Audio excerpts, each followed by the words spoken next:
어제 여야 대표회담 이야기 좀 더 짚어보겠습니다. 민생 의제들을 두고도 이 팽팽한 신경전이 이어졌습니다. 한동훈 이재명 대표는 예정 시간을 훌쩍 넘겨 3시간이 넘게 회담을 이어갔는데요.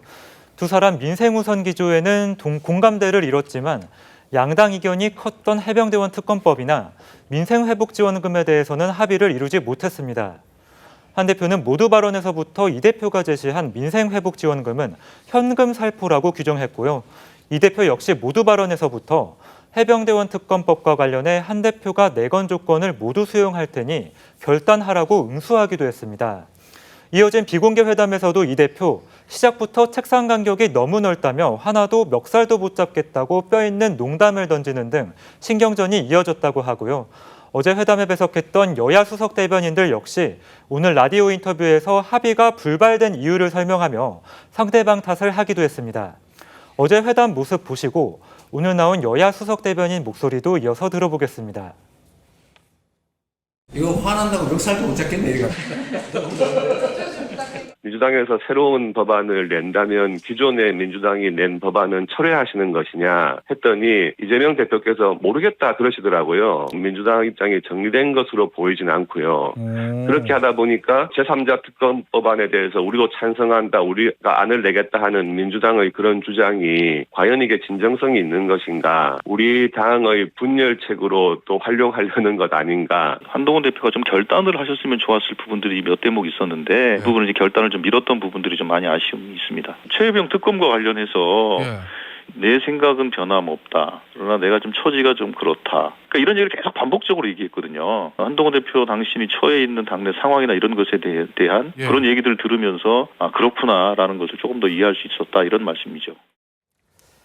그래도 어제 여야 대표회담 완전히 무의미했다 이렇게 볼 수는 없습니다. 민생 공통공약을 추진할 협의기구를 운영하기로 합의를 했고요. 이거 비롯해서 8가지 합의사항을 도출을 해서 공동 발표문 형식으로 내놨습니다. 언론 대부분도 사설을 통해서 이 만남 자체만으로도 의미가 있고 또 성과가 없더라도 계속 만나야 한다 이렇게 촉구했습니다. 맞습니다. 여야 수석 대변인은 어제 대표회담이 끝난 후 공동브리핑에 나섰고요. 민생 공통공약을 추진할 협의기구를 운영하고 금융투자소득세와 의료공백 사태 등 민생 현안에 대한 논의를 이어가기로 했다고 밝혔습니다. 그 외에도 여야 대표는 정당 정치 활성화를 위한 지구당제 도입도 적극 협의하기로 했습니다. 관련해 한동훈, 이재명 대표 역시 오늘 오전 여야 대표회담에 대해 긍정적인 평가를 내놨는데요. 오늘 나온 두 사람 목소리도 들어보시죠. 11년 만에 여야의 대표 회담이 있었습니다. 정치를 복원하고 민생 중심으로 정치하자는 의기투합을 했다는 점에 저는 의미를 부여합니다.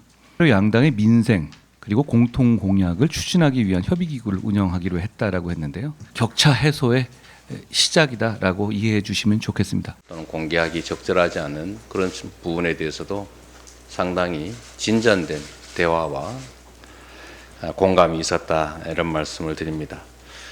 매우 허심탄회하고 솔직한 대화들이 오갔던 자리였기 때문에 앞으로 여야 관계에서 협력할 것은 협력하고 또 경쟁할 것은 경쟁하는 좋은 계기가 되지 않을까 기대합니다.